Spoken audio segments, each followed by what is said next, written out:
আনিল আকলি ওয়াশুরবি ওয়াল জিমাই মিনাস সুবহি ইলাল মাগরিবি মান নিয়াত।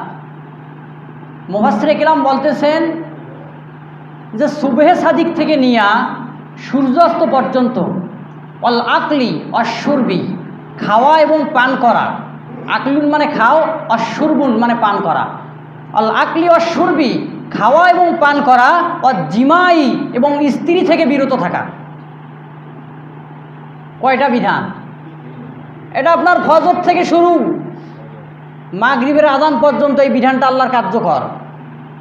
জুলুম আল্লাহ করে নাই যে আপনার জন্য দিনের বেলায় আমার স্ত্রীর সাথে কথা বলবেন, কিন্তু আপনার শারীরিক কোনো সম্পর্ক রাখা যাবে না।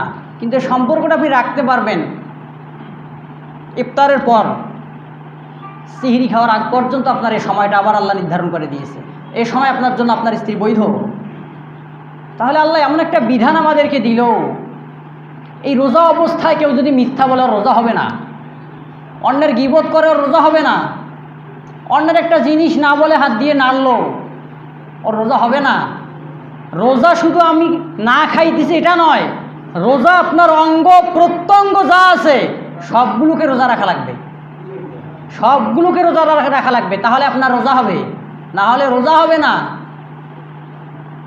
তাহলে আমি রোজা রাখলে আমার অঙ্গ প্রত্যঙ্গ সব কিছুকে আল্লাহর দিকে রুজু করা লাগবে, তাহলে এর নাম রোজা।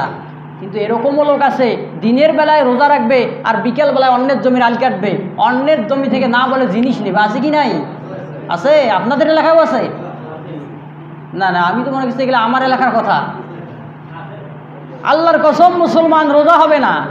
আর মহিলা মানুষ যদি গীবত করে তো আস্তে করে ভেঙে যাবে, কেউ টের পাবে না যে আমার রোজাটা ভাঙছে। কারণ মহিলা মানুষ রোজা একটু বেশি রাখে কিন্তু গীবতও বেশি করে। গীবত যদি করে তো রোজাটা আস্তে করে ভাঙবে, কেউ দেখবেও না, টেরও পাবে না যে রোজা ভাঙছে।